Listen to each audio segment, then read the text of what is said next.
फांसी की सिरप से जुड़ी बड़ी खबर आ रही है सामने, जहां बड़ा दावा किया जा रहा है कि भरतपुर और सीकर में हुई दो बच्चों की मौत सिरप पीने से नहीं हुई थी। रिपोर्ट के मुताबिक दोनों को ही डेस्ट्रोमेटोरफन दवा नहीं लिखी गई थी। हालांकि एक बच्चे को खांसी की प्रतिबंधित दवा लिखी गई थी, जिसमें डॉक्टर फलक और फार्मासिस्ट पप्पू सोनी निलंबित किए जाएंगे। इस बीच एडवाइजरी भी जारी की गई है, बिना डॉक्टर की सलाह लिए कोई भी दवा ना ले। साथ ही डॉक्टर्स को भी प्रोटोकॉल का पालन करने की नसीहत दी गई है। वहीं केसन फार्म के सिरप की तो जांच की जा रही है, इसके अलावा केसन फार्म की बाकी दवाइयों की जांच भी की जा रही है। आपको बता दें कि जांच टीम ने डेस्ट्रोमेटोरफन हाइड्रोब्रोमाइड के सैंपल लिए थे। गौर करने वाली बात यह है कि RMSCL ने कंपनी के 22 सैंपल जांच के लिए भेजे हैं। तो देखिए, दोनों को ही नहीं दी गई थी ये दवा, ये जानकारी इस वक्त निकलकर सामने आई है। देखिए, परिजनों और रिपोर्ट जो आई है उसमें दोनों में अलग अलग दावे किए जा रहे हैं। दोनों के दावे अलग अलग हैं, परिवार के दावे अलग हैं, लेकिन पोस्टमार्टम की रिपोर्ट जो कहती है उसका दावा अलग है। अब ऐसे में इस पूरे मामले को जांच के दायरे में लाया गया है और ये मामला कहीं ना कहीं पेचीदा होता हुआ नजर आ रहा है। हम आपको इस दवाई की तस्वीरें बार बार दिखा रहे हैं कि ये वो दवाई है जिस पर सवाल उठे थे। डेस्ट्रोमेथोरफन ये दवा है हाइड्रोब्रोमाइड, जिस पर सवाल उठे थे कि इस सिरप को पीने से बच्चों की मौत हुई है। खांसी की ये दवा है और क्योंकि इस वक्त मौसम बहुत ज्यादा परिवर्तित हो रहा है तो खांसी जुकाम बुखार की बहुत ज्यादा देखने को मिल रहा है और इस दौरान बिना चिकित्सकीय परामर्श की दवा ना ले, इसकी एडवाइजरी जारी की गई है। हितेंद्र शर्मा फोन लाइन पे इस वक्त हमारे साथ है। हितेंद्र, जरा बताइए क्या है इस पूरे मामले पर अपडेट? जी बिल्कुल, इस मामले में अपडेट ये है कि सरकार ने जो विभाग ने जो सीएमओ को जो रिपोर्ट दी है, सीएम को जो रिपोर्ट दी है, उसमें ये कहा गया है कि जिन बच्चों की मौत हुई है वो इस दवा को लेने से नहीं हुई है और उनके प्रेस्क्रिप्शन में ये दवा लिखी भी नहीं गई थी। और जहां एक सीकर का जो मामला था जिसमें बच्चा बीमार हो गया था और जो है उसमें प्रेस्क्राइब जो है की गई थी दवा डॉक्टर की तरफ से, तो डॉक्टर और वहां पे जो फार्मासिस्ट है उन दोनों को जो है निलंबित कर दिया गया है। निलंबित करने की कार्रवाई कर दी गई है और इसके अलावा जो बाकी जो बच्चे हैं, चाहे वो भरतपुर का बच्चा हो, चाहे हितेंद्र, इस दवा से नहीं हुई है मौत, ये रिपोर्ट में कहा गया, लेकिन मौत के पीछे की वजह क्या बताई गई है? मौत के पीछे की जो वजह इसमें बताई गई है, एक जो बच्चे की मौत हुई उसमें ये बताया गया है कि बच्चा जो है जिस बच्चे की मौत जो हुई उसमें एक बच्चे को जो है न्यूमोनिया था और जो छोटा बच्चा था जो सम्राट नाम का, जिसकी मौत 22 सितंबर को हुई थी, तो उसे भरतपुर से जयपुर रेफर किया गया था। उसको पहले से न्यूमोनिया था और उसी के चलते उसकी मौत हुई। ठीक है, धन्यवाद आपका तमाम जानकारी देने के लिए।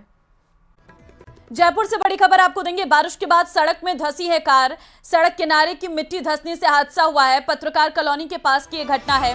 हादसे के वक्त कार में सवार थे दो लोग। हादसे में दोनों कार सवार लोग सुरक्षित हैं। तो बड़ी खबर आपको दिखा रहे हैं, जहां पर सड़क किनारे मिट्टी धंसने से कार उसमें गिर गई है। आप तस्वीरें देख सकते हैं, सड़क किनारे की मिट्टी धंस गई जिससे यह हादसा हुआ है। एक कार इसी गड्ढे में समा गई है। बारिश के ये साइड इफेक्ट है, जहां पर सड़क धंसी और उसी में कार भी चली गई। बारिश के बाद इस तरीके की तस्वीरें निकलकर सामने आ रही हैं, जहां पर एक कार अचानक से मिट्टी खिसकने से सड़क धंस गई, जिस वजह से कार भी उसी में गिर गई। हादसे में के वक्त कार में दो लोग सवार थे, हालांकि दोनों लोग खुद सुरक्षित हैं। हादसे के बाद दोनों कार से बाहर निकल आए थे समय रहते। बारिश के बाद ये हादसों की तस्वीरें निकलकर सामने आ रही है, जहां पर जो सड़कें पूरी तरह से कच्ची हैं, जिनमें डामरीकरण नहीं किया गया है, वहां पर इस तरह से सड़क धंसने की तस्वीरें आ रही हैं सामने। कोटा से आ रही है बड़ी खबर सामने, जहां माताजी मंदिर में गोली मारकर युवक की हत्या के मामले में पुलिस ने बड़ी कार्रवाई की और गोलीबारी के करीब आधा दर्जन बदमाशों को गिरफ्तार कर लिया गया है। बदमाशों ने माताजी मंदिर में भीड़ के बीच युवक को गोली मारी थी। वहीं आज एसपी सुजीत शंकर इस पूरे मामले का खुलासा करेंगे। तो बड़ी खबर आपको दे रहे हैं, मंदिर में भीड़ के बीच में युवक को गोली मारी गई है। बड़ी खबर इस वक्त निकलकर सामने आई है। आज एसपी सुजीत शंकर करेंगे मामले का खुलासा। गोलीबारी के करीब आधा दर्जन बदमाश गिरफ्तार।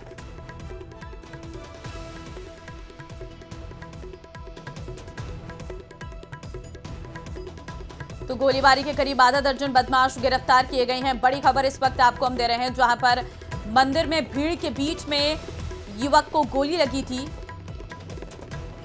आज एसपी सुजीत शंकर करेंगे मामले का खुलासा। कोटा से बड़ी खबर इस वक्त आपको दे रहे हैं। गोलीबारी के करीब आधा दर्जन बदमाश गिरफ्तार कर लिए गए हैं।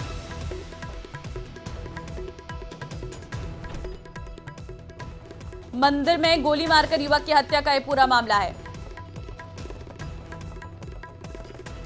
अलवर से खबर सामने आ रही है, जहां पर फर्नीचर स्टोर पर आग लगने की घटना आई है सामने। फर्नीचर स्टोर की तीसरी मंजिल पर शॉर्ट सर्किट से आग लगी है। लक्ष्मणगढ़ थाना क्षेत्र जालूकी रोड की यह घटना है।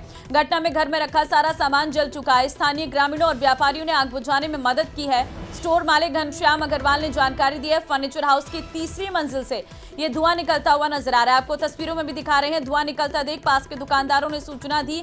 इसके बाद व्यापारी और ग्रामीणों ने आग बुझाना शुरू किया। ग्रामीणों ने मशक्कत के बाद आग पर काफी हद तक काबू पाया है। तो तस्वीरें आपके सामने हैं, आप देख सकते हैं। बिल्डिंग के टॉप फ्लोर पर आग लगी है, तीसरी मंजिल पर आग लगी है, जहां पर से आपको धुआं उठता हुआ नजर आ रहा होगा।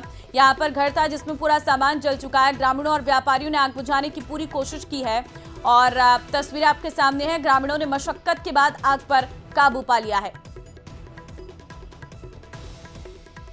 विनोद जाखड़ की रिहाई की मांग को लेकर एनएसयूआई ने कलेक्ट्रेट के बाहर जमकर प्रदर्शन किया। इस बीच प्रशासन के खिलाफ नारेबाजी करते हुए पुतला भी फूंका गया। वहीं एनएसयूआई कार्यकर्ताओं ने जल्द रिहाई न करने पर उग्र प्रदर्शन की चेतावनी भी दी है। तो बड़ी खबर आपको दे रहे हैं, एनएसयूआई ने पुतला फूंका है और अपना विरोध जाहिर किया है।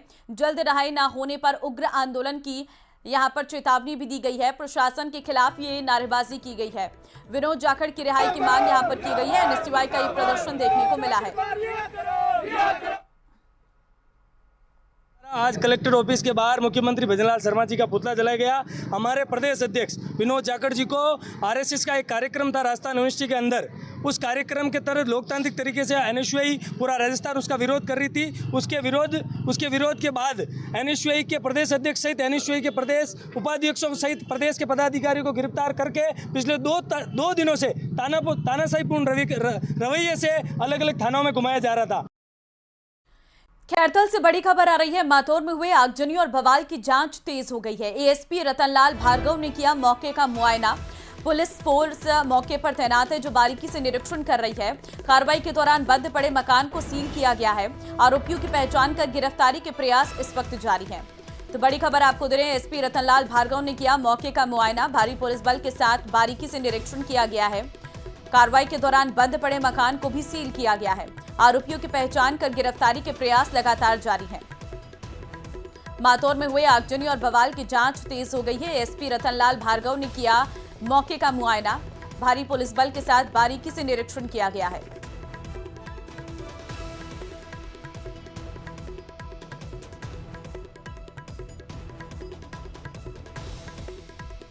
तो एसपी रतनलाल भार्गव ने मौके का मुआयना किया है। भारी पुलिस बल के साथ बारीकी से निरीक्षण किया गया है। खैरथल से बड़ी खबर आपको दे रहे हैं, जहां पर मातौर में हुए आगजनी और बवाल की जांच जारी है। एएसपी रतनलाल भार्गव ने मौके का मुआयना किया है। भारी पुलिस बल के साथ बारीकी से निरीक्षण किया गया है। कार्रवाई के दौरान बंद पड़े मकान को भी सील किया गया है। आरोपियों की पहचान कर गिरफ्तारी के प्रयास भी लगातार जारी हैं। तो मातौर में जो आगजनी और बवाल हुई थी। नितिन संवाददाता फोन लाइन पे इस वक्त हमारे साथ हैं। नितिन, जरा बताइए अब तक की कार्रवाई में क्या सामने आ पाया है? जी बिल्कुल, खैरथल तिजारा जिले के ये जो मातौर गांव है उसमें आगजनी और तोड़फोड़ के प्रकरण का ये मामला कुछ दिन पहले हुआ था। उसमें पुलिस ने बड़ी कार्रवाई की है। वहीं एसपी जो एडिशनल एसपी है रतनलाल भार्गव ने मौका मुआयना किया और मातौर गांव में जो गत दिनों हुई आगजनी व तोड़फोड़ के मामले में जांच और भी तेज कर दी गई है। वहीं कल जब अतिरिक्त पुलिस अधीक्षक रतनलाल भार्गव जो है वो भारी पुलिस बल के साथ मौके पर पहुंचे और घटनास्थल का बारीकी से निरीक्षण भी किया गया और वहीं जांच करते पाया कि मकान व एक कमरे में ताले लगे हुए मिले थे। वहीं संदेह के आधार पर दोनों को सील करने की मौके पर कार्रवाई की गई थी और वहीं पुलिस का कहना था कि घटना को गंभीरता से देखते हुए जो है लगातार जो जांच है वो तेज कर दी गई है और आरोपियों की पहचान कर गिरफ्तारी के प्रयास जारी है। अभी कुछ दिन पहले एक फाइनेंस कंपनी से संबंधित ये मामला था और को लेकर जो है यहाँ पर जो आगजनी की और तोड़फोड़ की ये घटना हुई थी, और उसको लेकर जो है पुलिस ने मामले में जांच शुरू कर दी है। धन्यवाद आपका नितिन, तमाम जानकारी देने के लिए।